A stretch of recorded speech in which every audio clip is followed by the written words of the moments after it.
riffs are too repetitive, the lyrics make no sense. All the songs are B-sides and the cover art's a mess. There's so much here to tear apart. Listen to it for a week, now that we has passed. It's Why I Hate This Album podcast with Tim and Garrett.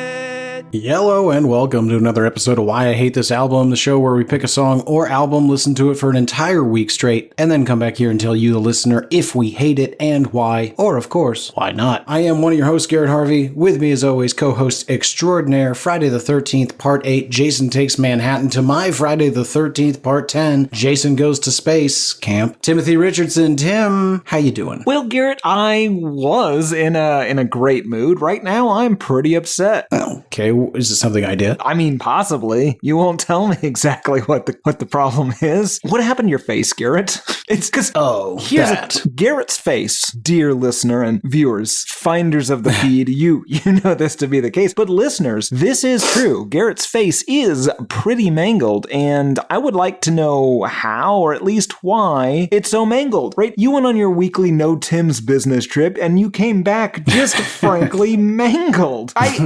Was it the Columbia Record Goons? Was it Josh Homme? Was it somebody spookier? What happened to your face? Tim, it was none of our known enemies this week. Sadly, I was felled by gravity. That's about as far as I'd like to enemy. Yeah, constantly trying to take us down. And this time it was successful, yes. I need not get into any of the specific details of how I fell such a distance or why it happened to be face first. The important part is I'm here today and I mostly can pronounce all of my vowels. So you did this to yourself? No, heavens no. This was done to me. By gravity. There will be retribution. Now, let me ask you this. You and gravity clearly were involved. Was there a third person in the mix in any way? If there were, they know who they are, and they know what's coming next. So much fucking gravity. And to be clear, just to be safe, yeah. I didn't accidentally do this to you and not know about it yet. Okay. No. You had nothing to do with this, Tim. You are in the clear. You are so far away from the top of my shit list, you could practically get away with, well, why in the world would I have said that? Okay, moving right along. Flick your nose. Oh, you know what? You know what'll get you murdered live on the show? Don't do that. That's very broken. Oh, God. Anyway, folks, when not being smashed into the earth by a force you care not to reveal. Tim, what album have we been listening to for an entire week straight? We have been listening to the mostly excellent Warren Zavon's 1978 album, Excitable Boy. Well, don't give up the ghost yet, Tim. I haven't even asked the question. That's right. We've been listening to the probably not terrifically well-known with our audience, Warren Zavon's Excitable Boy. Interesting. I think. Nerds write in. hatePodMail@gmail.com. How excited were you to see this pop up on Instagram? I think it's about a 30-70 split. Probably less excited than they were to see your broken face pop up on Instagram. You should probably not do that. I'm not going to. Just saying. Okay, Tim. It's already up. I'm so sorry. God damn it. Assuming I got it back down, and there's no telling if you did see my mangled face, because Tim did have the presence of mind to take a photograph when I got home. I'm so sorry. Alrighty, Tim. I think I know the answer. You kind of spoiled it, but I'm going to ask it as a sense of formality. Do you hate this album? Absolutely not, Garrett. What a stupid question. What about you, friend? Do you hate this? Did getting mangled while listening to this album affect your opinion in either direction? I mean, you gotta be a real moron to ask a question like that, but I'll answer it. It's all back where it should be now. Yes, but at one point it was not. The problem is, if it's leaking that much outward, I'm worried that it's leaking a similar amount inward. I've got a system. Is it that where you hang your head? It's peeing blood. Okay. Might be unrelated. Okay, gravity. Watch out, folks. Do you hate it? No, Tim, I don't hate this album. It is pretty good. Yeah. Pretty good. Not great. Weird, but pretty good. Before we can talk about the album, folks, we need to understand a little bit more about Tim and my's history. I'm curious, Tim, before this week, what's your history both with Warren and specifically Excitable Boy? Well, I've definitely heard all the songs on this album on numerous occasions. I've heard this all the way through quite a few times. I was really really only super familiar with 5 of the songs on this. We'll refer to them from here on out as the good songs. I know a handful of his other songs that are not on this album, but this is really my main point of contact with this guy, and I am mostly into it. I had a vague awareness of him as a scrappy little weirdo, a rapscallion just floundering his way through the 70s and 80s. He's got one of the most interesting histories. I don't want to spoil anything yet, but I might be as much a fan of this guy's life as I am 5 of the 9 songs on this album. What about you, though? Had you heard any of this before? I had heard, I think, 2 songs. I know one for sure. I was vaguely aware of Warren Zavon. In some of my solo casts, I've stumbled onto this gentleman. Like, he sort of is in the background of some pretty major events in music history, never quite being the star. Yeah, he's like George Bush at the Kennedy assassination. Just kind of there, and you're like, guy looks a lot like George H.W. Bush. Probably killed Kennedy. Good Lord. Allegedly. I'm not saying Warren Zavon killed Kennedy. I'm saying George H.W. Bush did.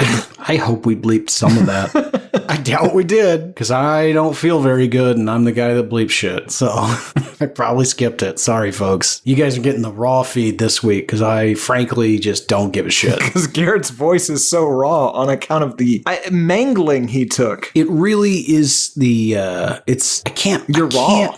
Yeah, I'm raw. Timothy's lips are swollen. Yeah, because okay, not gonna ask. Yeah, I'm not gonna tell. Okay, you don't hate it, I don't hate it. That's your history, that's my history. Before we can understand, nay, discuss this album, we need to understand a little bit about the man who made it. And I don't know any of the specifics here, but I will say, from time to time when I'm not feeling inspired, I will reach out to our listeners and I will say, who should I do a solo cast on? Who's got a really weird history? And this dude pops up a lot.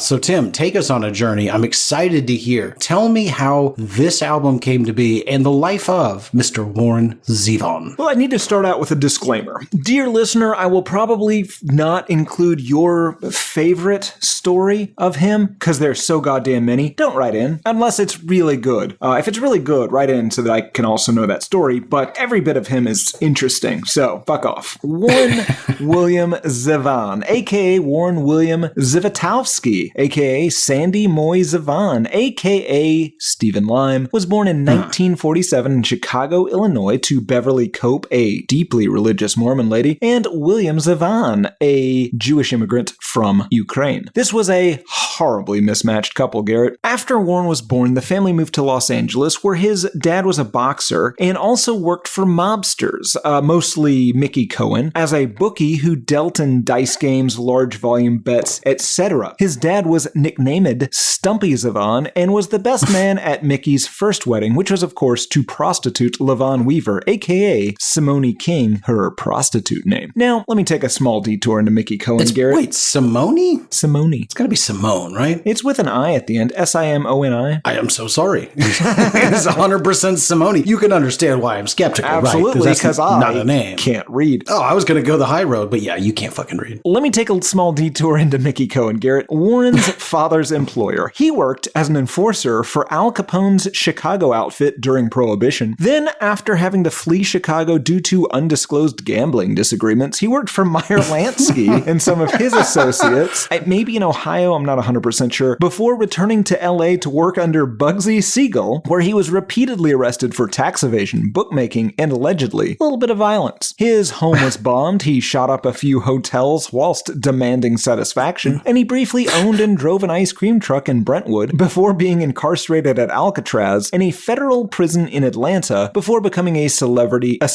and advocate against prison abuse. Weird life, but this isn't about the many violent acts of Mickey Cohen. This is about Mickey Cohen's best man's son, Warren Zavon. I am disappointed that we are going to rapidly escape the opportunity to say, she. But those guys probably said it a bunch. They absolutely did. You fella. Everyone talked like the Sting, and it was awesome. There were a bunch of rumors that Warren was being groomed to be some sort of mob hitman. Those are false rumors. That's not true. Yeah. That's not true at all. But there are a bunch of articles that will claim that to be the case. His mom simply would not stand for him being a murderer. At some point, though, he did live in Arizona where his dad owned an asbestos-filled carpet store where he would play in the asbestos-filled attic. Possible spoilers. I've been playing in the gray snow in the attic. Gray snow in the attic? Show me. Oh, dear God. Oh my God. He studied classical music at Igor Stravinsky's house somehow. Then his parents got divorced when he was 16, so he quit school and used a car his dad won in a card game to move to the Big Apple to be a folk singer. He was in a musical duo with one of his friends from high school called Lime and Sibel that had a minor hit. It hit number 65 on the pop charts in 1966. Their second single was a Bob Dylan cover. It flopped and they broke up. From there, he was a jingleman and a session musician. He wrote songs for the Turtles, and he wrote a song for Midnight Cowboy, although that was re-recorded by Leslie Miller for the soundtrack. He released a very premature solo album in 1970 called Wanted Dead or Alive. He did some rare shows, but still mostly worked as a session musician and a songwriter for other musicians, as well as a touring musician, doing keys as well as being the band leader for the Everly Brothers. That's probably a good way to learn shit. Probably, but none of that did very well. I mean, I guess the Everly Brothers did, but the rest of it didn't. And so he moved to Spain and lived in a bar where he supported himself as a musician. This bar was owned by a former mercenary named David Lindell, who is credited as a songwriter on Roland the Headless Thompson Gunner. More on that later. When you say lived in a bar, He lived in the building that, it was like a... like an apartment above. Yeah, but I'm pretty sure. More like a crawl space He or a wasn't. loft. He wasn't like sleeping on a bar table at night. No. Yeah, I was picturing like, right there, that's the good booth. It's got the good springs, very soft. Yeah. You sleep in here? Oh, yeah. Yeah. Okay. But not that. Gross. Warren moved back to Los Angeles in 1975, where he was roommates with Lindsey Buckingham and Stevie Nicks. Jackson Browne produced his first real solo album, Warren Zavon, in 1976, which featured Linda Ronstadt, Carl Wilson, Bonnie Raitt, most of the Eagles, Jackson Browne, and most of Fleetwood Mac. Just people he happened to know and or live with. I enjoyed at least some of that album as well. During this time, he also was developing a pretty severe alcohol problem, as one tends to do. According to his ex-wife Crystal, he was pretty awful in general to be around, was physically abusive on several occasions, giving his then-wife black eyes, allegedly maybe, and scaring the shit out of the kids. Jesus Christ. Yeah, he had a pretty serious, though often unspecified drug habit, and would apparently, allegedly, enjoy just freebasing insulation from the walls of his 1970s era houses. Possible spoilers. He toured with and sometimes kinda at Jackson Browne, and then released the album of the week is Excitable Boy in 1978, also produced by Jackson Browne and Waddy Wachtel. People likened him to Neil Young and Bruce Springsteen, but he still had way more popularity through Linda Ronstadt and others covering his music.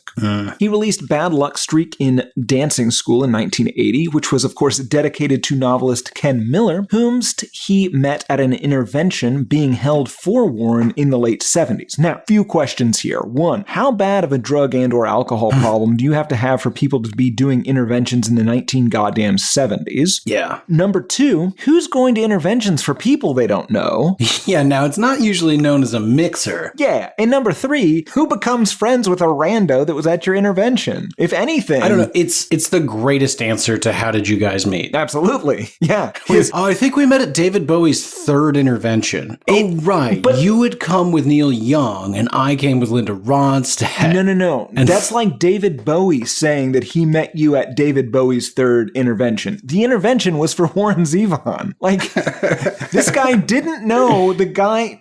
It's insane. Yeah, that is weird. Yeah. He got divorced and broke up with a girlfriend, then released The Envoy in 1982. He got engaged to a Philadelphia lady DJ. His record company dumped him because his albums weren't selling very well, which he only discovered after he read about it in Rolling Stone. He got super into various drugs and alcohol after that. He then went to a Minnesota rehab in 1984, broke up with a DJ, and became somewhat reclusive, mostly quitting drugs and alcohol, at least for a good long while at this period. He did do some solo shows and allegedly worked briefly in a Russian silicate mine where he enjoyed taking nice, long, deep breaths of the air. possible spoilers. Noticing a theme. He released Sentimental Hygiene in 1987 with Michael Stipe, Neil Young, Bob Dylan, George Clinton, and weirdly, Flea playing on that album. He released Transverse City in 1989, a science fiction / cyberpunk concept album apparently based on William Gibson's work. You probably know William Gibson as the author of Neuromancer, and that album sounds worse than Transformer Man. Transformer's great. Transformer Man. I think it sounds worse than that weird Kiss album we did. I love that album. Frodo's Baggins.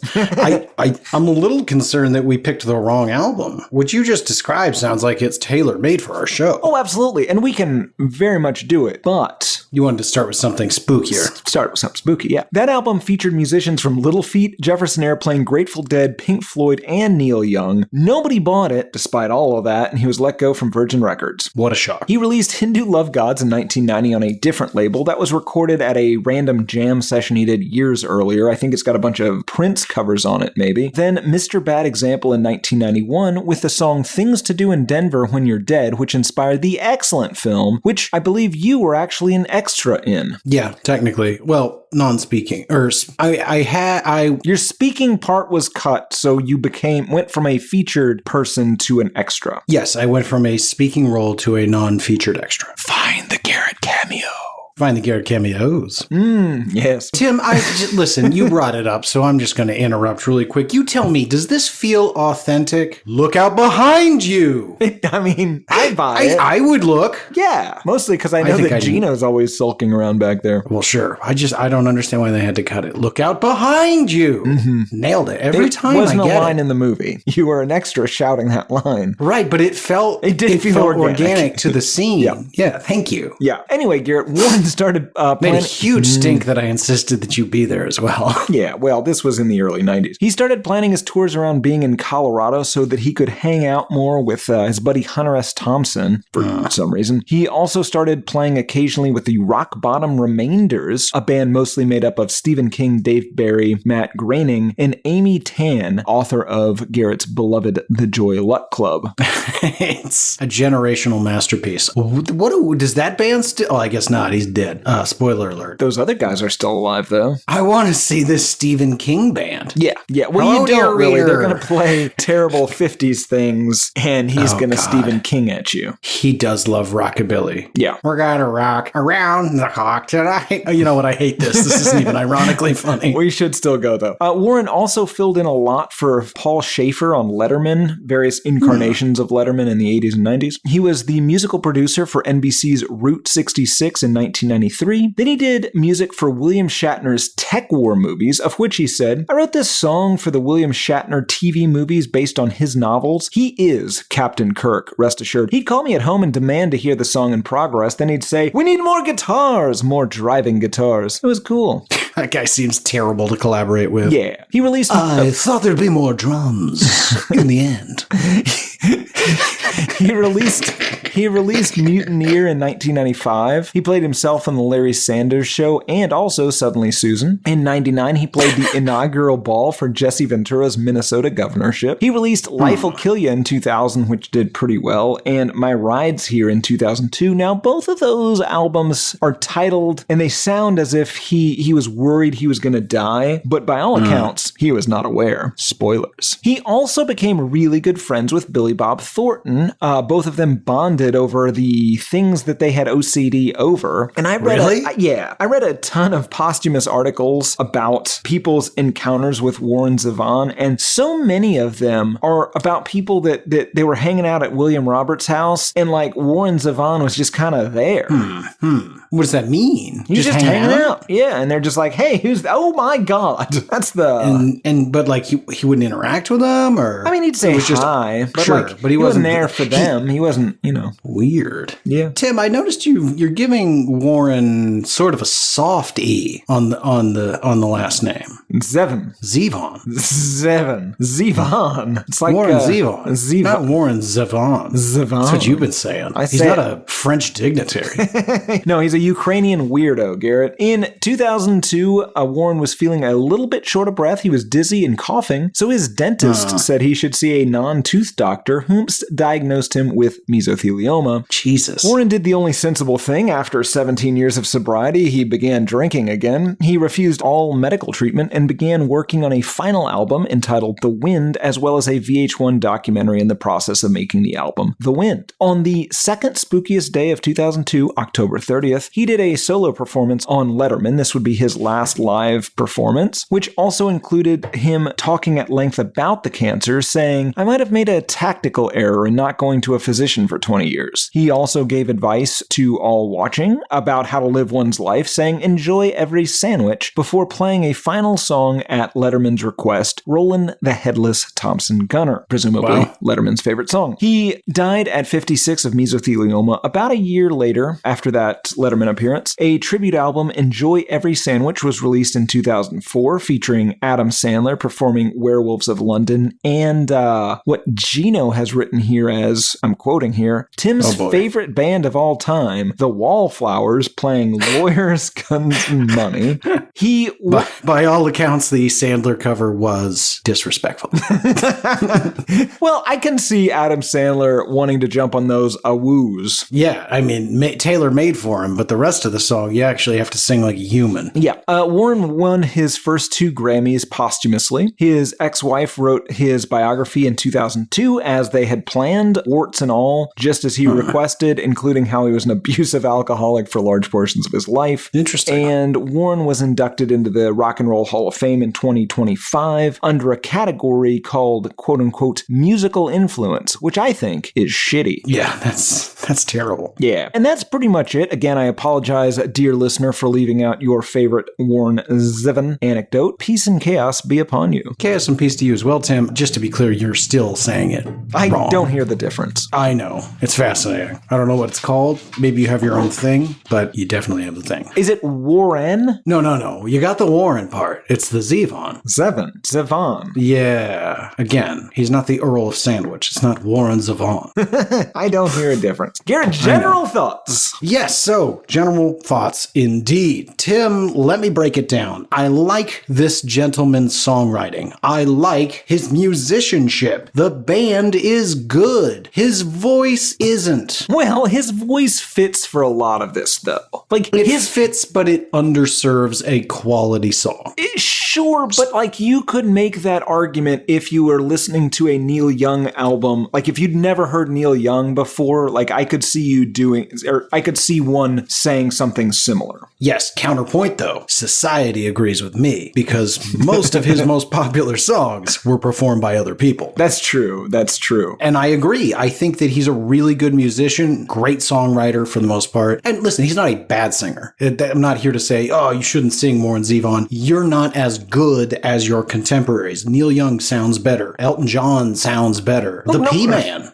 What, Tim? No one's comparing him to Elton John. Yes, they are. Oh. I am. Because of the piano. I don't know if anybody. Because of the piano, yes. Also, the musical stylings are not terrific. Well, on this album in particular, when he goes disco. Yes. Well, okay, so we should talk about that, right? His main style is this sort of piano-based rock. The Billy Joel, the Elton John, those are similar. Now, parts of this veer a bit closer to novelty songs than either one of those people, but those Do you think he meant for that to happen? I do, or yes. is it just his... Oh, interesting. I don't think he meant for them to be novelty songs. I think that that's like his sense of humor and his like specific way, like phraseology. I mean, because it's not that different from like the Beatles doing like 8 days a week kind of stuff. It's just a little bit more glib than that. Yeah, I think he likes to amuse himself with the content of the song, and they are just a little bit more narrative than they should be. And so they all feel like they're telling a complete story. Whereas, like, to your point, 8 days a week, it's structured in such a way that you still get the majority of that song is the chorus, 8 days a week. Whereas the majority of Warren Zavon songs are like detailed stories of battles and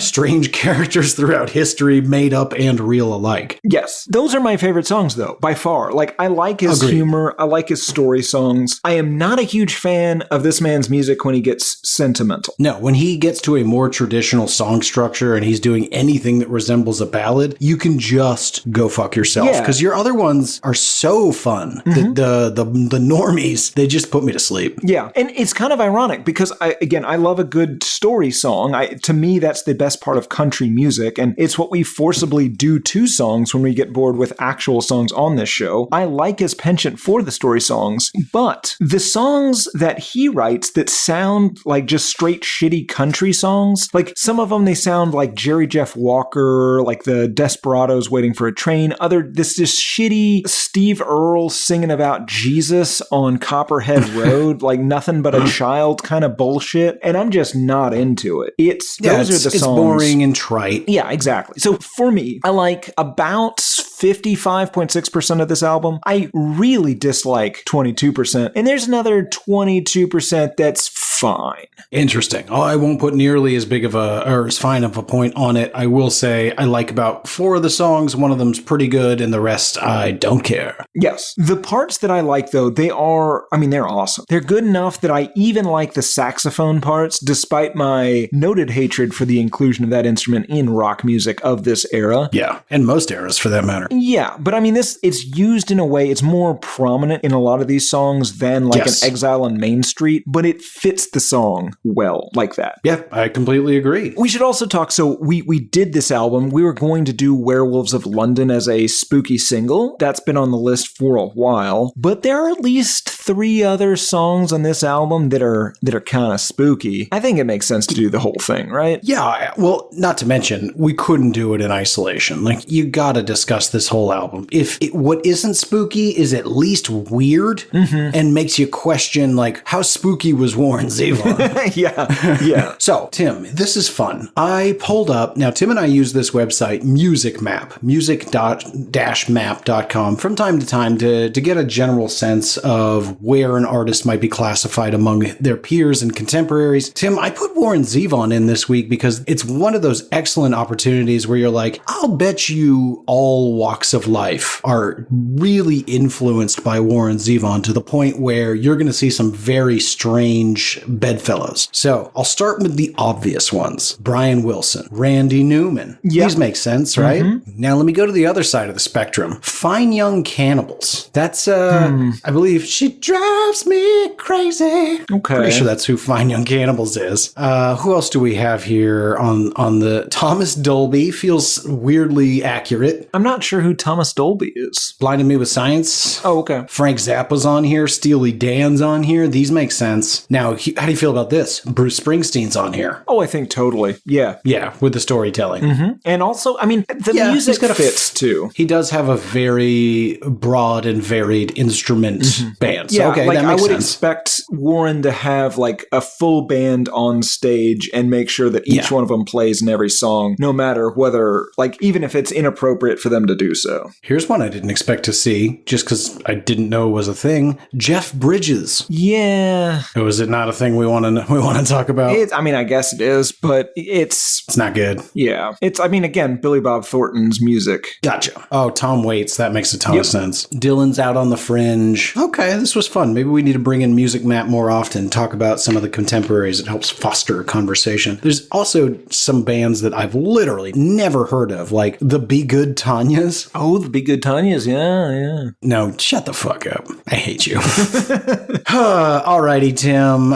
That's general thoughts. Anything else we need to say? Okay. Oh, sorry. Before we move on to the song by song, Garrett, let's talk about this cover. The cover. The I don't really remember anything exciting about that cover. Pull that cover up, man. Oh, the portrait. Yes. So this cover is not a good look for any other year other than 1978. But for 1978, this is perfect. Stone Cold Fox. Absolutely. It's the 70s version of that portrait of David Bowie from that album we listened to. I will say this, Garrett, I deeply regret getting this haircut this week. Yeah, you know what? That's one of those things that I thought was going to be funny at the time, and now that I'm looking at it, it's off-putting. You look like my Aunt Linda. Yeah, it's still a little weird. Funny, though, right? It's all very funny. It's all very funny. Not for the reasons I expected, though. Mostly because you look like a middle-aged woman. Well, you could be on Golden Girls with that haircut, Tim. I am far too young for Golden Girls, friend. Go Google how old they were at the time. It's shocking. was more than 40. Not much. Okay. Tim, actually, you know what? Folks, I really do. I'm glad you brought this up. There's a few things that are strange about the Warren Zavon Excitable Boy cover. First of all, it looks like it might have been the inspiration for Steve Jobs' look.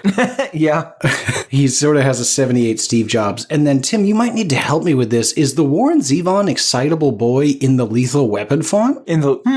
Could be. Oh, look up the Lethal Weapon. Lethal Weapon poster. It's pretty similar. It's goddamn close. The only difference is that Lethal Weapon uses all caps.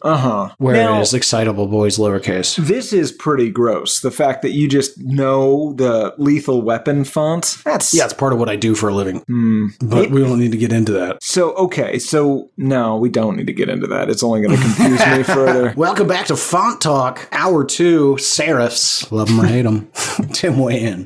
Garrett does know all the fonts. Oh, this guy. You guys are going to love this dude. He's got the craziest stories, knows all the fonts. Good stuff. What was that second thing? The fonts like serif, sans serif, Tahoe. Track number 1, Johnny Strikes Up the Band. When Johnny strikes up the wind, Johnny strikes up the wind, Johnny strikes up Calibri. We start off with a spooky tribute to the always spooky Johnny Carson.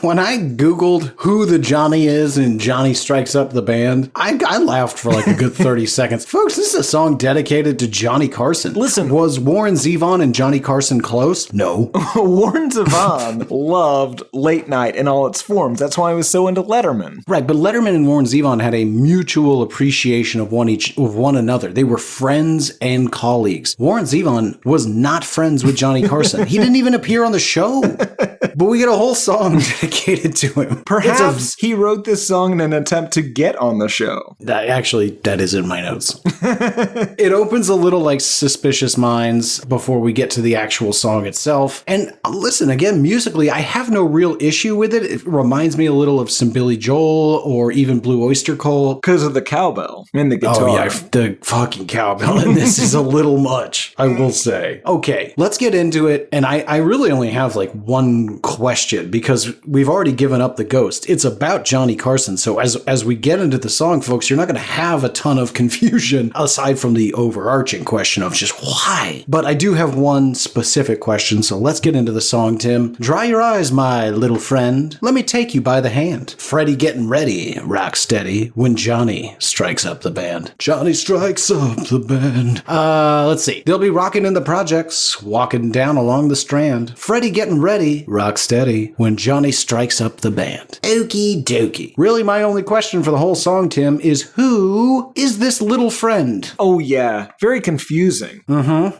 the fuck is he singing to? I don't know. Don't cry, small man. Would you like to come to my house and watch Carson with me? Who's Carson, you say? Oh, I've got a surprise for you. About to change your life. Listen, with that fucking weird page boy haircut, he is teetering very close to our good friend. Excuse me, do you like berries? And cream? Pardon me, I couldn't help but notice you were crying. Do you like entertainment and music? Well, have I got a show for you? Come to my house, young man. Johnny and Cash. I'm a little lad who loves Johnny and Cash. Nice. I like it. Yeah, and of course, if you're curious, folks, who's Freddie? I believe he's the band leader, right? I believe so, yeah. Yeah, it basically goes on like this. Johnny is my main man. He's the keeper of the keys. He'll put your mind at ease. He's guaranteed to please, backed by popular demand. Look around, my little friend. Jubilation in the land. Freddie getting ready, rock steady when Johnny strikes up the band. It's kind of interesting because it is a song about intro music as the intro to this album, but it doesn't relate to the album in any way. No, he just likes Johnny Carson. Also, I'll bet you Freddie is the producer, sort of the arty, if you will. Yeah. I think I looked it up and I didn't write it down because... Yeah, so did I. I'm a little young for even Johnny Carson lore, but I'm pretty sure that's a reference to the producer. In any event, to your point, Tim, it's the start of the album, and it's about getting things started and his appreciation, for some stupid reason, of Johnny Carson. And we shouldn't ignore the very catchy when Johnny strikes up the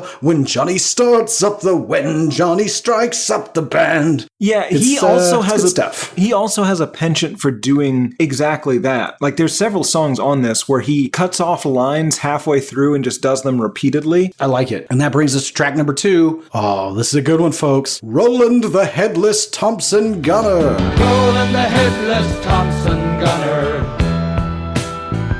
Musically, the intro kind of implies this is going to be a Christmas song or something. Yeah, it opens with a very jaunty piano tune before we get into more of a traditional march or even a, pirate dirge? Well, I don't like that. This was inspired and co-written by, again, the guy he met in Spain who owned the bar that he lived in a booth at or something, who had been an African mercenary. Well, he'd been a Norwegian mercenary fighting in Africa. Yeah, doing totally normal stuff that we all wouldn't find absolutely horrifying and life-shattering. Yes, and I will note, if this was written today, I suspect you would get a shout-out. There might even be a verse dedicated to explaining exactly what in God's name happened to your face.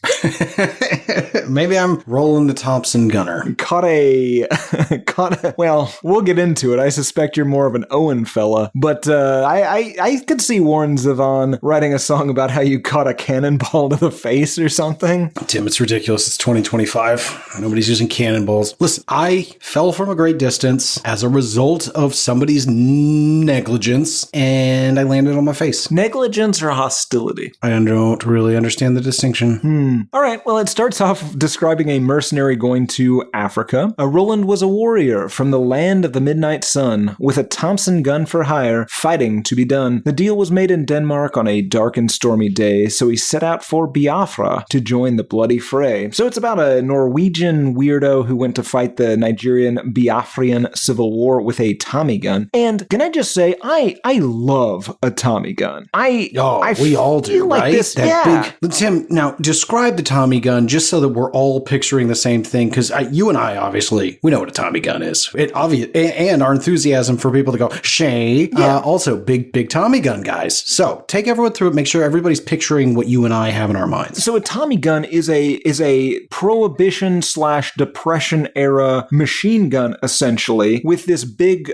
barrel magazine that kind of just sits under it. Big round magazine. Yes. That's the important part. It's the big circle that every little boy goes, well, that's cool. Yes, Guns absolutely. were missing giant circles. Yeah, who knows how many bullets that can hold. But whatever the case may be, it's a real shame that it's fallen out of favor as of late. And while we're talking about the Tommy gun, dress up for your bank robberies. It never hurts to wear a 3-piece suit. You know, you got a fedora, some nice wingtips. Do it classy-like. The robber would have gotten away had they not slipped on their leather-soled shoes.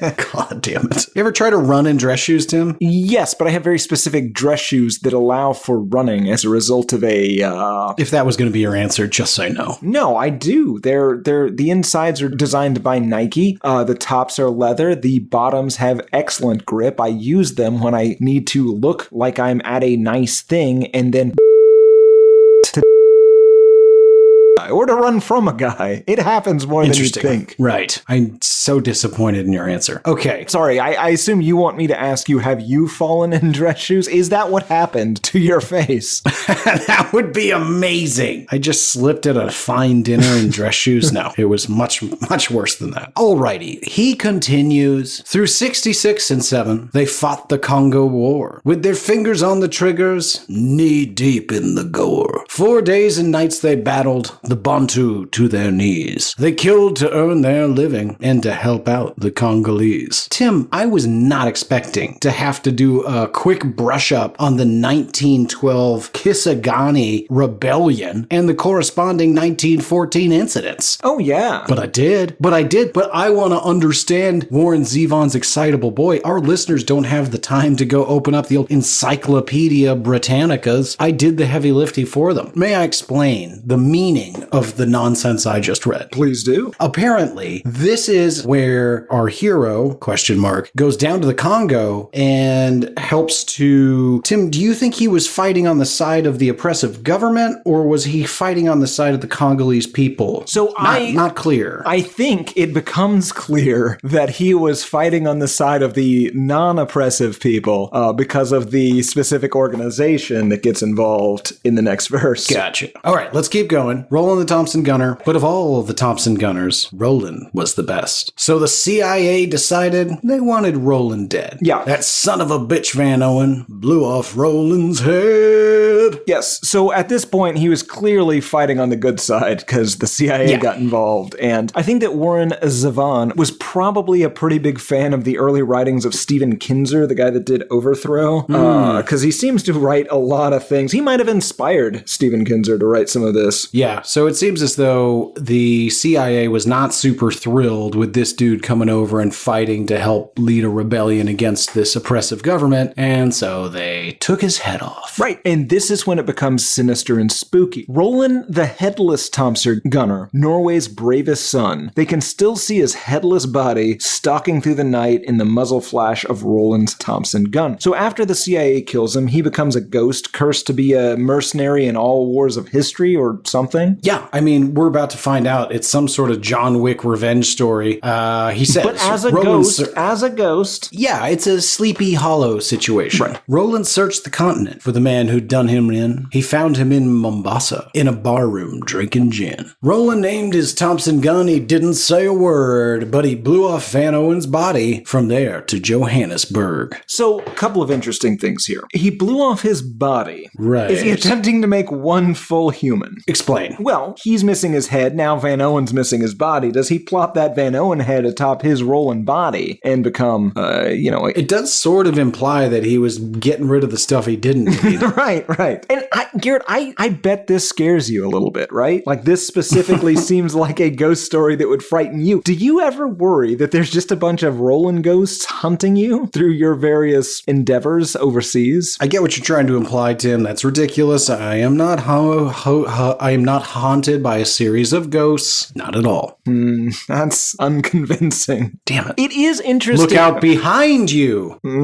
Still no, huh? I didn't have the heart to tell you. I think having his revenge on Van Owen doesn't release his soul, right? He still has to hang out and fight the wars of history. Potentially Van Owen does as well. We don't know. We don't hear this from his point of view. But verse 5 said, the eternal Thompson gunner is still wandering through the night. Now it's 10 years later, but he still keeps up the fight. In Ireland and Lebanon and Palestine and Berkeley, Patty Hearst heard the burst of Roland's Thompson gun and bought it. So even though he's had his revenge, his soul is still cursed to wander this planet and, fascinating. I interpret it much more as gets to. Well, see, that's the difference between you and I. I guess so. Enjoy your half full work. Glass half full. Or You're glass half empty. That you do. Not that. No. That's ridiculous. We'll bleep some of those words, I'm sure. But this is a very fun song. It's the first song on the album that I genuinely love. You know who else loves this, Garrett? David Letterman? Yes, he does. But also David Cope, screenwriter of Jurassic Park, the somehow superior The Lost World Jurassic Park, the definitely inferior Jurassic World Rebirth, 2002 Spider-Man, Indiana Jones and the Kingdom of the Crystal Skull, Indiana Jones and the Dial of Destiny, Mission Impossible, The Magnificent Panic Room. He loved this song and named several characters in the excellent The Lost World Jurassic Park after characters in this song. Did he now? He did. Checks out. Track number 3, Excitable Boy. And he raped her and killed her, then he took her home. Excitable boy. Getting way more upbeat and a little spookier. Yeah, happier and scarier.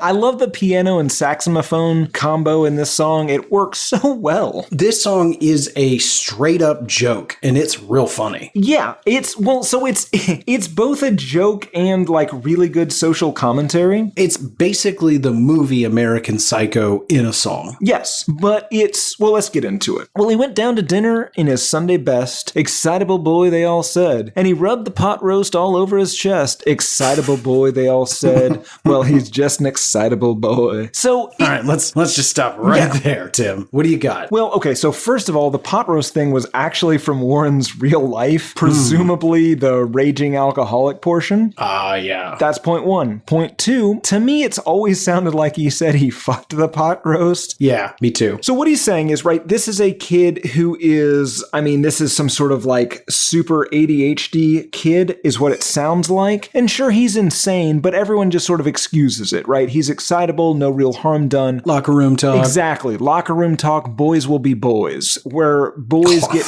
a pass to be increasingly shitty and everyone's just like, yeah, boys will be boys. Yeah, it's a phase. Don't worry about it. It's making excuses for garbage behavior. Exactly. Now, however, I will say, if I'm at a party and a boy comes out and rubs a pot roast all over his chest. A well-dressed boy. Now, I'm picturing a suit, but with shorts. I see. A stupid boy suit. Yeah, like a Bobby Hill suit.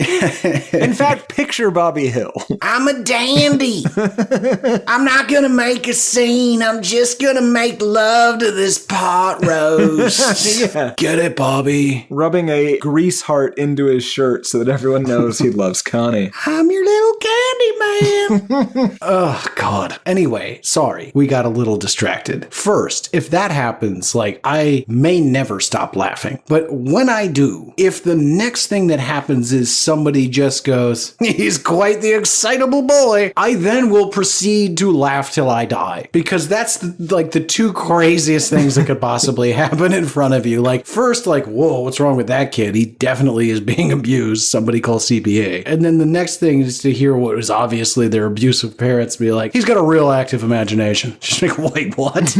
No. Yeah. No one else is doing that. Yeah. Song continues. He took in the 4 a.m. show at the Clark. Excitable boy, they all said. And he bit the usherette's leg in the dark. Excitable boy, they all said. Well, he's just an excitable boy. Yeah. I assume the Clark is some sort of theater for those pornographic films you're so into. God damn it. We lose so much time with me correcting your slanderous statements. Okay, so you're not into pornographic films. Define into. Okay, see?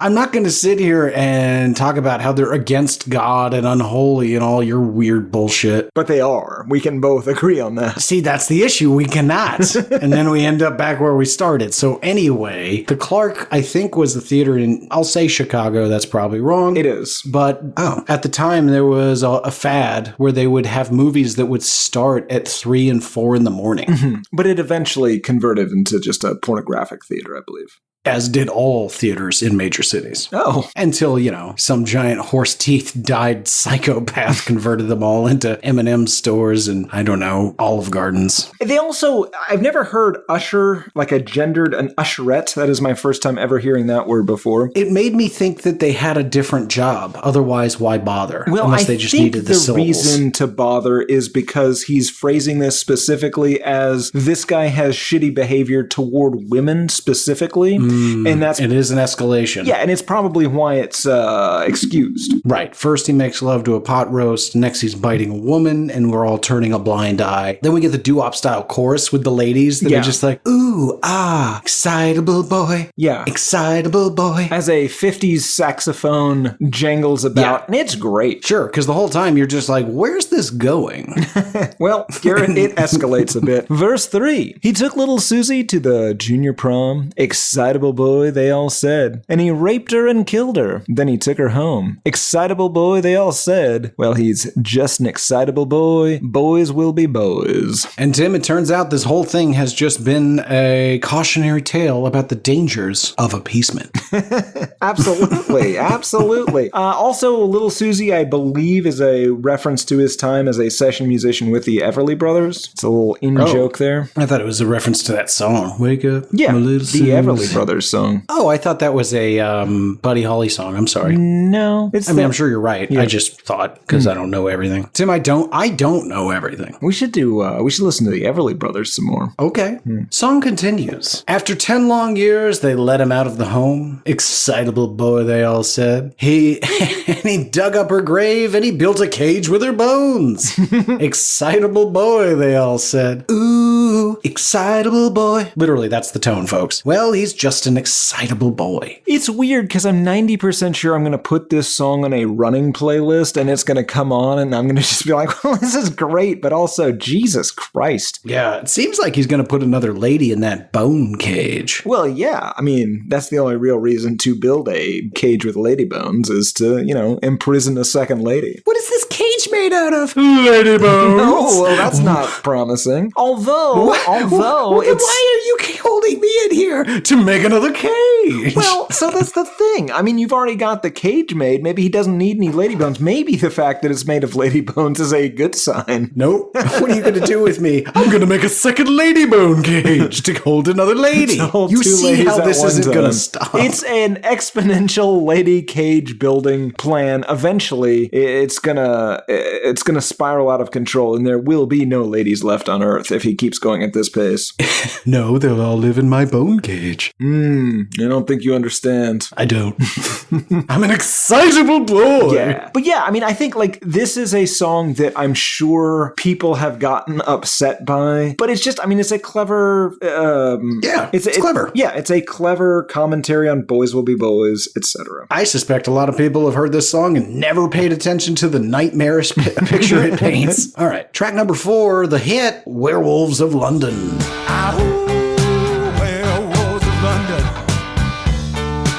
The spookiness continues. If you have heard any of Warren's music, you have heard this song. Listening the way we do, Tim, on repeat ad nauseum until you want to gouge out your own fucking eyes, occasionally something good comes from it. And this week, listening to Werewolves of London on repeat, I came to appreciate the fuzzy guitar that plays underneath the piano of this entire song. Okay, yeah. Yeah, fair enough. That's a fine reaction. It's reminiscent of the late 80s alternative and early 90s grunge sound, and I guess you can't leave out Neil Young there at the turn of the decade, that you don't necessarily hear through a lot of the early to mid 80s.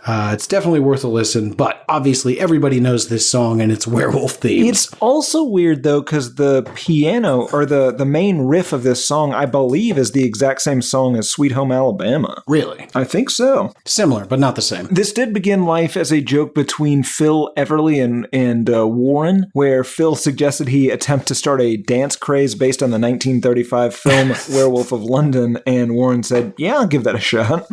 And while it didn't create the dance craze, it did become their most successful song, and he kind of hated it, which makes me laugh. The weird thing, though, is the song, lyrically, it feels like he was just wandering around London describing things that he saw and then just, like, added a werewolf into it. Yeah, it's a werewolf. Yeah. It honestly sounds like a speed addict's hallucinations and, like, made-up paranoia. Yeah, like, you saw a guy with a Chinese menu in his hand walking through the streets of Soho in the rain, and in his drug-addled He's like mind, the kind of dude, so you and I have now lived in this city long enough that we've become acquainted with this type of dude. He's the kind of guy on the subway that's mumbling to himself and then eventually gets just loud enough that he's like, you're a werewolf. And you're like, well, I'm sorry, what's up, guy? What am I? And you're like, you know who you are, you werewolf, with your menu in your hand and your Soho rain. Take off your mask. Show me your claws. Where's the trigger? Get out of here, Batman. Get out of here. We don't know. Yeah. Go find Rachel Dawes. Anyway, yeah, I saw a werewolf with a Chinese menu in his hand walking through the streets of Soho in the rain. He was looking for the place called Lee Ho Fook's. Gonna get a big dish of beef chow mein. Ah-ooh. Werewolves of London. Ah-ooh-hoo-hoo. I mean, these are all places, including that restaurant at the time. Yeah, it's weird because this is one of the songs where he's just, I mean, he is, like, there is no plot to this song. He's just describing random shit that he sees. Yeah, a gentleman getting a succulent Chinese meal. Did you say the chorus, the Awoo Werewolves of London? Did, yeah. Great. You hear him howling around your kitchen door. You better not let him in. Little old lady got mutilated late last night. Werewolves of London again. See, now it seems like maybe there is a wolf. It might not be a werewolf, but it is a wolf. I see what you mean. Now we seem to be drifting getting uncomfortably close to Clockwork Orange territory in slang. Next thing you know, Tim's going to have the eyeshadow on and he's going to be talking about a bit of the in and out. I don't like it. I can't do the eyeshadow. I do agree. Or whatever it is. Eyeliner, I guess it is. Still can't do it. Right. It just ends up in your pubes. And then we got to go to the ER and explain that he was doing a Clockwork Orange thing. And then they go like, what do you mean specifically? And then you answer honestly and we have to run out with half of an IV in your arm. Anyway, song continues. So you hit on something, Tim. It sounds like there might be a wolf out there, a con man, a predator, if you will. Is it a werewolf, as we came to understand it in the now hit film and episode American Werewolf in Paris? Maybe not. Yeah, Jackson Browne certainly didn't think so. He played the song live quite a bit. And after Warren died, he said he thought it was about an upper-class British womanizer, the classic rake, if you will. He said, it's about a really well-dressed ladies' man, a werewolf preying on little old ladies. In a way, it's the Victorian nightmare, the gigolo thing. The idea behind all those references is the idea of the ne'er-do-well who devotes his life to pleasure. The debauched Victorian gentleman in gambling clubs, consorting with prostitutes, the aristocrat who squanders the family fortune. All of that is secreted in that one line, I'd like to meet his tailor. Okay, so he thought it was about some wealthy rapscallion. Yes. Who's hanging out with riffraff, I suppose. Yeah. He's the hairy-handed gent who ran amok in Kent. Again, might be about Garrett. Lately, he's been overheard in Mayfair. You'd better stay away from him. He'll rip your lungs out, Jim. Huh, I'd like to meet his tailor. So I think we're pretty...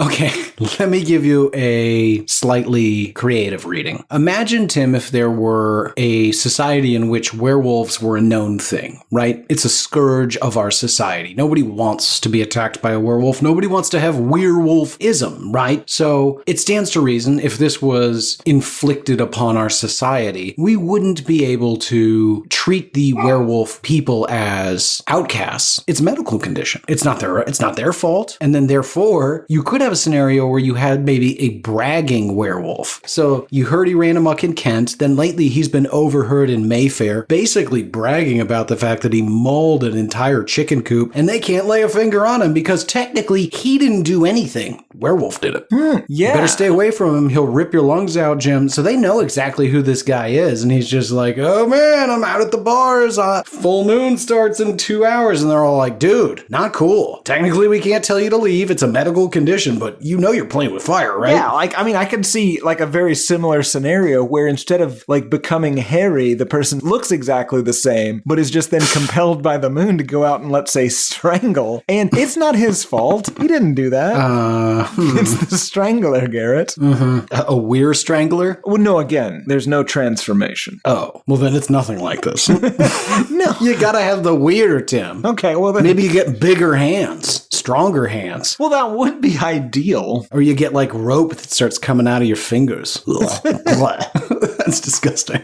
Well, I saw Lon Chaney walking with the Queen, doing the Werewolves of London. I saw Lon Chaney Jr. walking with the Queen, doing the Werewolves of London. I saw a werewolf drinking a pina colada at Trader Vic's, and his hair was perfect. Nah. I do like the idea of a full-on, like, werewolf drinking a pina colada, because you know he's going to get that pina colada mustache. I like the idea that in your world where werewolves are a known quantity, they're still trying to fit in, you know? So they know they're going to have to transform. They can't shave that off. As fast as they shave it off, it just grows right back. So they're grooming themselves. And so you get some guy in a nice three-piece suit. Again, he's potentially got a fedora, some wingtips, maybe a Tommy gun. It's unclear what year it is. But the point is, he's very well groomed, but still a werewolf.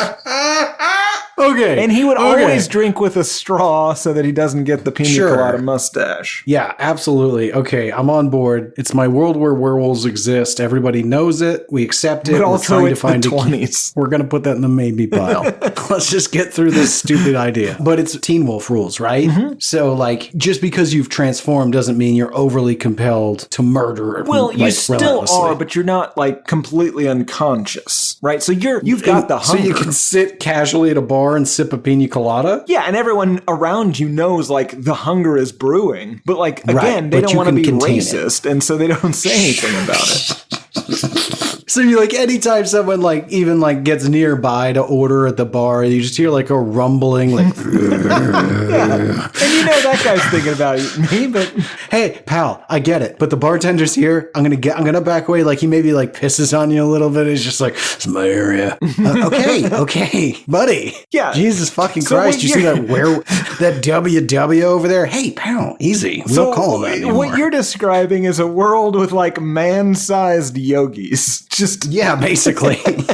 just real surly dog angry, men. And look, super overprotective, and he's wildly contained, but he is not broken. He's not a tame dog man. He's a wild dog man, and he's don't push him. Yeah, and he's keeping it together so that he can drink at this bar. But I'm here to pick up my daughter from daycare. I want to eat you. What? Listen, if you give me a couple of these normal kids along with my daughter, I'm game. Like, we start opening like werewolf catered like fast food, so it's just a pen with live sheep where you can just slaughter and consume them without judgment. Windowless building. Because you want goes on in there. I don't know. That McDonald's has a lot of screaming in it. Well, sheep screaming. Sure. Have the lamb stop crying. Oh. Anyway, this is a great song. Side A is going really, really well. Unfortunately, Tim, that brings us to track number 5, where things are going to begin to teeter with Accidentally Like a Martyr.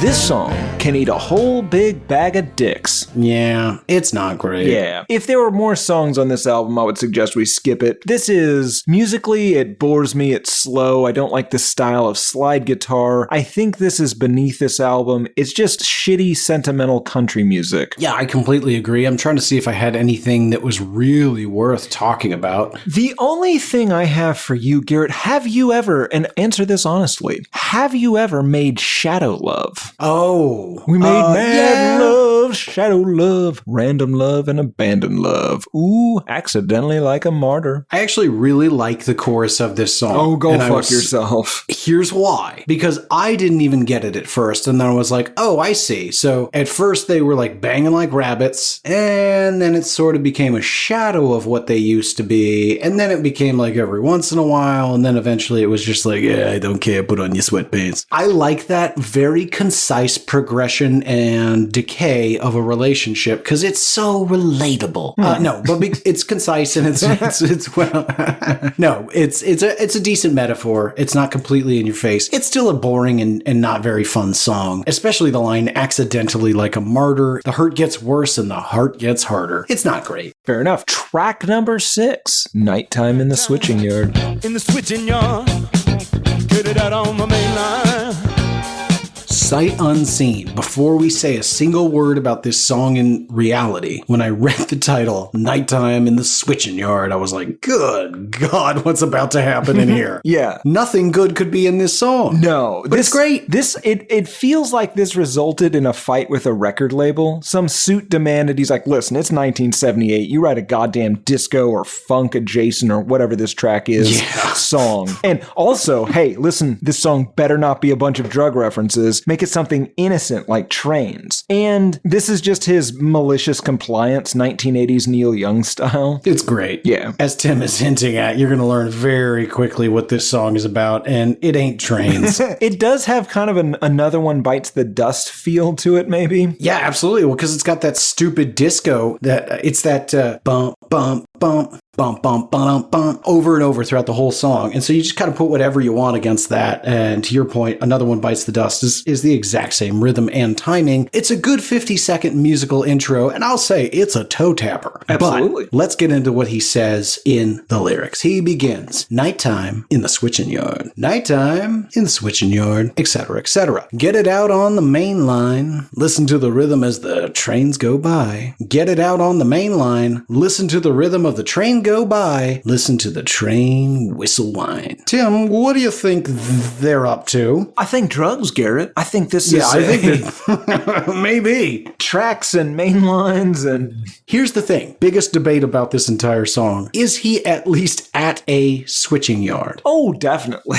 Yeah, no, he's doing I think drugs. he's getting high as shit and watching trains. Yeah, and he's there and he's just like, oh, main line. Yeah. Yeah, I completely agree. So let's keep going. I think he is doing heroin down at the train station, or more specifically, like midnight as all the trains are flipping over. He's just watching it and feeling it and loving it. Song continues. See that train? See that train? The midnight train runs both ways. Doot-dat, doot-dat, doot-da-da. Times 8. Yeah. This guy's on a lot of heroin. Yeah, it does get very, like, scatty, which, again, that's what you do with the heroin. Yeah. He basically just kind of goes on and on like that about how much he enjoys listening to the trains go by as he's high on heroin. Mm-hmm. It's a good song. Yeah. I like it. I do too. It is a disco song, and 1978, I mean, this thing's coming out, what, a year before everybody just goes, and no more of that. I don't know. I don't really know the perfect timeline for disco. Let's see what the internet says. What year did disco die? Significantly decline in popularity in 79, 80. The disco demolition night of July 79. That's what I was kind of always thinking of. So you nailed it. Well done. Thank you,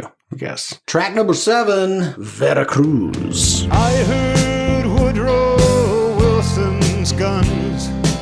So this is a weird acoustic ballad about a very, very specific historical time. It's so weirdly specific, maybe more specific than the Congolese rebellion. Oh, it is, Garrett. This is about, 7 months of 1914 when Veracruz was occupied by the U.S. under Woodrow Wilson during the Mexican Revolution. Did you get the full story on this? Yeah, I think it's, they didn't want Huerta to remain president, right? Wasn't that a big part of it? Sure, but this was much more specific than that. 9 U.S. Navymen came ashore. Oh, that, yeah. Yeah, 9 U.S. Navymen came ashore in Tampico, Mexico to get supplies or something. They got detained, and the U.S., first an admiral and then backed up by Woodrow Wilson, demanded that the sailors be released. And after that Mexicans salute the U.S. flag and do a 21-gun salute. So Mexico... I want an apology and a 21-gun salute. Yes. God damn it. So Mexico apologized. They released the sailors, but they refused to salute the flag or do the 21-gun salute. 21-gun salute. This escalated. The U.S. invaded and occupied Veracruz for 7 months as a result, and then Mexican anger and anti-American sentiment as a result of that led to Mexico being neutral in World War I, which allowed the filthy Krauts to operate pretty freely in Mexico and such. And that's what this song's about. Yeah, well, good synopsis, Tim. It's wild to think that, I think maybe the only piece that you didn't mention is this is all kind of coming on the heels of Mexico being just a touch salty on that whole Mexican-American war where we took a whole bunch of their land. Yes. Musically, this starts off with Jim Horn playing a recorder for some reason. Yeah, it does. An instrument I'm not sure I've heard on a single other song, and I know simply from elementary school. Yep. It's a very important part of elementary school, Garrett, though. Gotta learn that hot cross buns. Mm-hmm. I heard Woodrow Wilson's guns. I heard Maria crying. Late last night, I heard the news that Veracruz was dying. Also, another fun historical note was the UK was pretty sure we were going to do something like this because they knew that we were very edgy about losing any land back to Mexico. Instead, they were like, listen, we're not going to tell you not to. If you have to invade Mexico, do it. Just give us a heads up. And we're like, of course, we'll totally let you know. And then this whole Veracruz thing happened, and they were like, Mr. President Wilson, do you want to let the UK know? And he was like, fuck that. Go invade Veracruz. Do whatever you gotta. Yeah. And then, of course, the people that invaded the Veracruz port, and they were just supposed to hold the port, they were like, yeah, but like, what if we took the whole town? Yes. Which Assholes. is sort of the way. Again, read Stephen Kinzer's book Overthrow. Really all of Steve's work. It's great and accurate. And by great, you mean enraging. Absolutely. Someone called Maria's name. I swear it was my father's voice, saying, if you stay, you'll all be slain. You must leave now. You have no choice. choice. Take the servants and ride west, keep the child close to your chest. When the American troops withdraw, let Zapata take the rest. This is all of Central America and their plight for, I don't know, the last century plus. Yeah, basically they're saying, don't try to fight them, let them do whatever they're going to do. When they leave, then the Zapatians will come back and they can fight the government, and hopefully we can get a goddamn normal fucking democracy going here. Yes. Then Jorge Calderon sings in Spanish for a bit. The rest of it, though, is basically just repetition of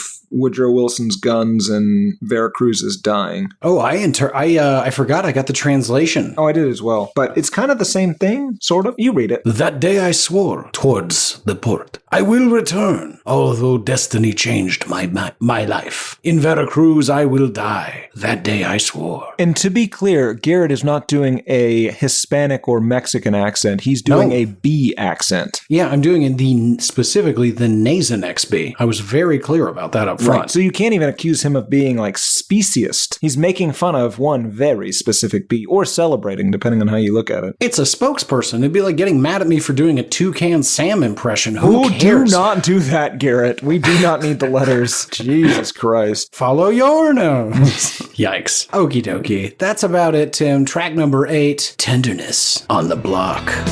Daddy, don't you ask her when she's coming in.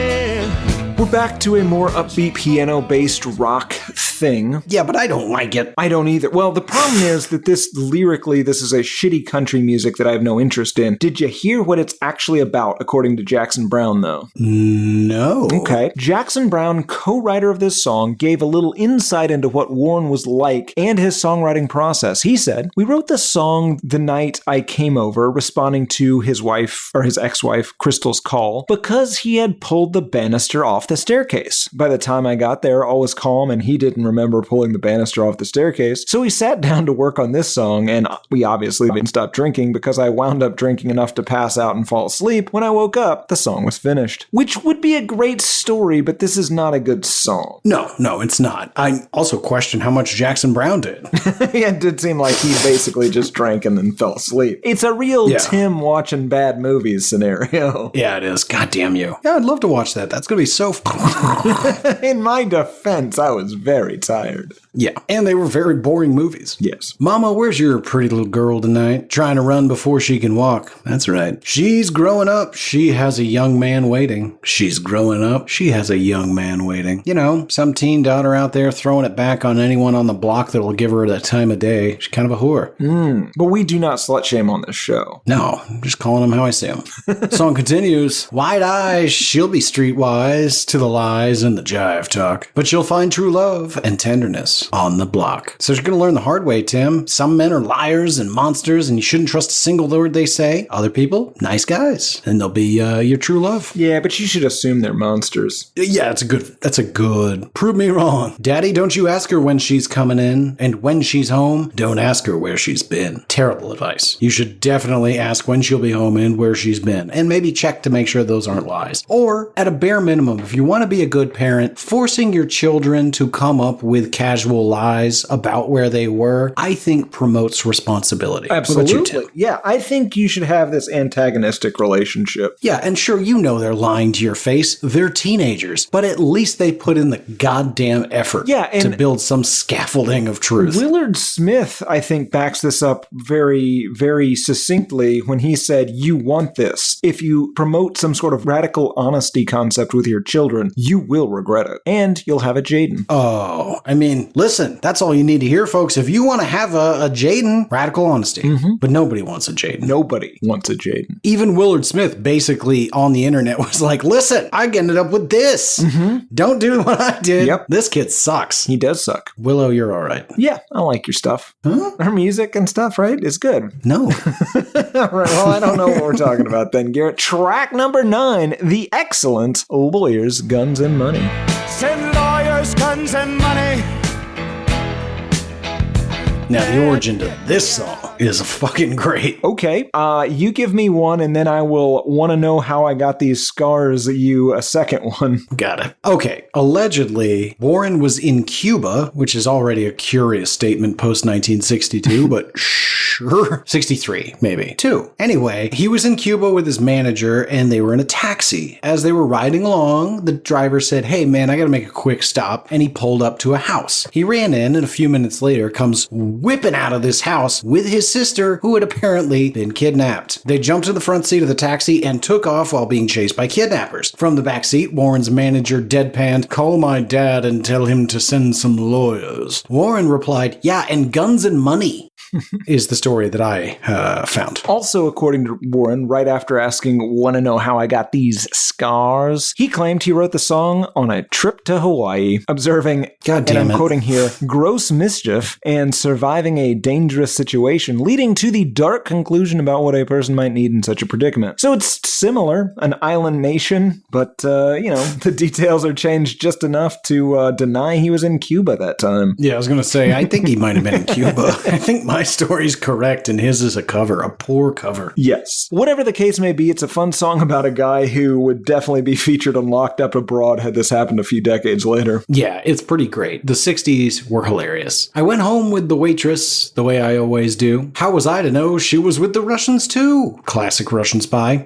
I was gambling in Havana. I took a little risk. Send lawyers, guns, and money. Dad, get me out of this. Ha! Part's weird. Yeah. I like, though, the idea, it's the little Warren Zavon twist where it's his dad, right? It's a rich kid in this place. So it has a little bit of a kind of satirical social commentary there too, where, just a fucking rich kid. Yeah, got himself into some hot water and immediately just wants his daddy to fix it. He says, "Now I'm hiding in Honduras. I am a desperate man. Send lawyers, guns, and money. The shit has hit the fan." So now, Tim, that is the greatest text message I could ever receive from you. I am hiding in Honduras. The shit has hit the fan. Send lawyers, guns, and or money. Not and or, all three. This last part is allegedly a reference to O. Henry. What? So, O. Henry, before he became O. Henry and was writing The Gift of the Magi and etc., he was a normal guy who was not an author. He embezzled a bunch of money from a Houston bank while I assume working there, and had to flee to Honduras. He did not return until his wife got tuberculosis, when he returned to, see her on her deathbed, at which point he was put in prison for a while. He got the pen name O. Henry and began writing the O. Henry tales. Mr. Porter, you scamp. That's crazy. Yeah. Also, how did you stumble onto that? Garrett, I am thorough. I do the heavy lifting. Even stranger, how did he stumble? I guess Gift of the Magi Well, is Garrett, listen, he's writing about 1914 and the Congo and Veracruz. This guy knows about O. Henry. I guess so. Alrighty. Outro is pretty much the chorus, which we've already read, so Tim, how'd this thing do? Well, Garrett, this hit number 8 on the US Billboard 200. It was the 54th best-selling album of 1978 in the US. Rumor has it the majority of Dutchmen are fans, although I don't have any specific numbers. It is certified platinum in the US, so it has sold at least 1 million copies here. However, he seems to have only one other album that was even certified gold. His highest charting single, Werewolves of London, only hit number 21 in the US and was certified silver, despite having, and this is true, an excellent record cover. I am fascinated at how high this climbed and nothing else. Yeah, nobody else. Like, his highest other album is like number 56. That's really weird. That means people authentically enjoyed this album, which is so strange. It's great. I think they bought it for Werewolves of London. I think it was enough of sort of a novelty kind of thing. Reasonable. Alrighty, Tim, that's how it did. What did people think of it? Well, Garrett, I'll have you know that Mr. Robert Christgau listened to this, and he shared his thoughts. If you'd like to play the Robert Christgau game. Hell yeah. He wrote, "The further these songs get from Ronstadtland, the more I like them. The 4 that exercise male psychoses by mock celebration are positively addictive. The 2 uncomplicated rockers do the job, and 2 of the purely quote-unquote serious songs get by. But no one has yet been able to explain to me what accidentally like a martyr might mean. Answers dependent on the term Dylan-esque are not acceptable, and I have no doubt that's the image Linda will home in on. After all, is she going going to cover the one about the headless gunner? Garrett, what did Robert Christgau think of this album? A. Oh, very close, Garrett. He gave this an A-, and weirdly, he thinks the exact same thing about these songs that we do. Huh. I don't know what to make of that. I think this is just the one album that bridges the gap between us and Christgau. I mean, there's got to be an intersection, right? This might just sit comfortably in that weird Venn diagram where we're just like, yeah, perfect, same read. We should study this review, Garrett. This might be the Rosetta Stone that allows us to understand all of Robert Christgau's ramblings. I would say that that's worth our time, except for, I mean, we've already done such a variety that I feel as though just when we start to codify a rule or a guiding principle for interpreting the man, we find a review that completely betrays the rule. That's true. He stops giving him letter grades, and it's a star system that doesn't make sense. A 1 star is still good. I disagree.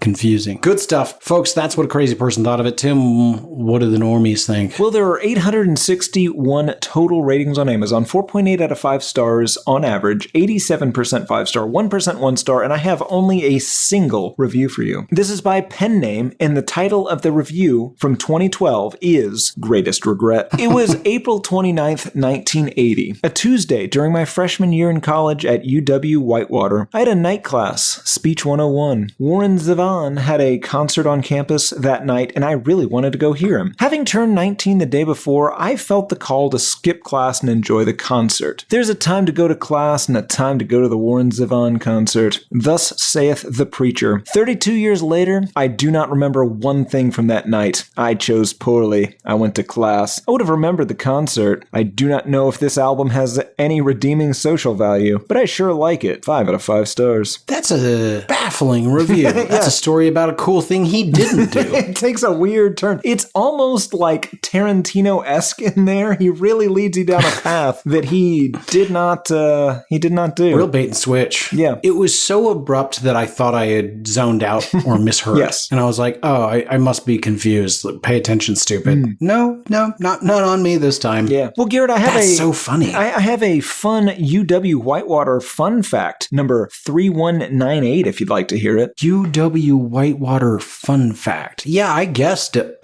Lay it on me. A unique tradition of this school is known as Students' Day. One day during every term, faculty would, unannounced, be entirely absent. Once students recognized they had to figure out that this was Students' Day, they then have to elect a president and faculty from amongst themselves who take up the regular duties of the day. Go Wildcats. Hello. Wisconsinites, you guys are strange. Whitewater. Never even heard of this school. Yeah. Also, that tradition seems terrible. It seems terrifying. Just one day.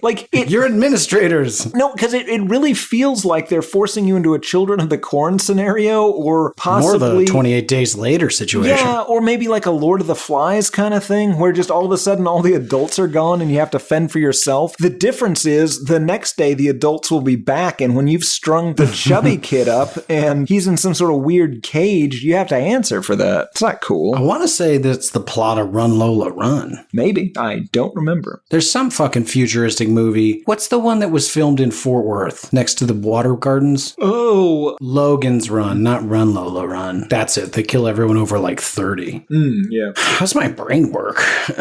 Okay, good stuff, Tim. That's what people thought of it. That brings us to who's it for? This is half for people that love great things and half for people that love mediocre country music. Yeah, I'd say stick to the front half, right? Yeah, stick to well, no, because you want to stick to the front and the back. Yeah, I guess really only lawyers, guns, and money, right? Well, Veracruz is fun. Veracruz. You want to yeah. Okay, here's the thing. Get the MP3s, and once you have them, you're going to want to delete Accidentally a Martyr and Tenderness on the Block. Just get rid of them entirely, pretend they never existed, listen to the rest of it. Yeah, then this album's really, really great. Although, I mean, to be fair, Veracruz is a Spanish ballad. It's fine. Yeah, but it's interesting. Yeah, that's true. You don't need to listen to it. It's more interesting in concept than it is in execution. Yeah, the rest of it, though, Tim's dead on. Alrighty, that brings us to final thoughts, which we pretty much just did. Anything else you want to say about this album, Tim? This is one of the first, I believe you did this with Trans. I bought this on vinyl. It did not arrive in time to give it a listen to in that format, but I'm looking forward forward to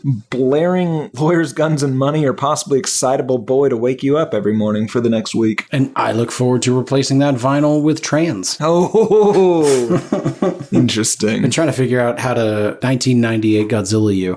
And I think putting trans in your record sleeves is the way to go. Fair enough. I will continue putting Korn albums in yours. God damn it.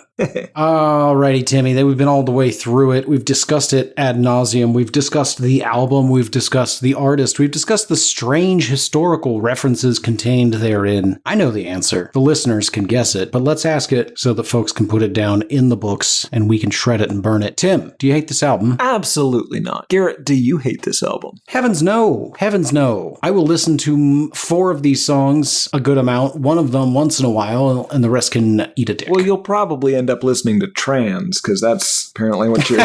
What's going to be in there? I got Apple Music. You don't, but I do. Alrighty, Tim, we did it so quickly. If you're hearing this, folks, I think we might be off next week. I think we're off next week. I have a prior commitment to have my face fixed. After that, though, we'll be back for some more exciting Halloween scares, thrills, and terrors. Until then, though, rate, review, subscribe, and, here's a new one, folks. Let other people know. However you communicate to other people a show that you like, and I gotta be honest, I recognize this is a big ask, because almost any time somebody begins with, hey, I got a podcast you should listen to, I am immediately thinking, no, you don't. You don't. And I probably will never give it a try. But maybe you have friends that are less skeptical than I. Tell them about the show. Tell them to start well past the first 20 to 40 episodes and to pick an album they know. Yeah, maybe you start with that BANANAS. I like that episode, I think. That shit was bananas. It's certainly where we found our wings. Anyway, if you can share it, get it out there, mix it up, chop it up, and reach out to us, that'd be helpful. You can find us on social media. Instagram's HatePod, Twitter's Album HatePod, I'm G Harvey Tweets. You can find us on the emails, hatePodMail@gmail.com. Those are the easiest ways to get a hold of us, and we will reply. It just takes a minute. And you may even be featured on a episode with one of your interesting emails. If you don't want us to mention you at all, feel free to put that in there. If you want us to keep it totally anonymous, we will do that too. Just throw it in the email message and we will make sure to follow all of your rules. And you can even say, don't read this on the show, and we'll do that too. We respect our listeners and we appreciate you because we need you. All right, that's enough groveling. For this week, I've been one of your hosts, Garrett Harvey. I have been the other, Timothy P. Richardson, and on September 21st, 2025, Garrett P. Harvey said, now that is an unconventional cowboy. I did. I don't remember what I was looking at though.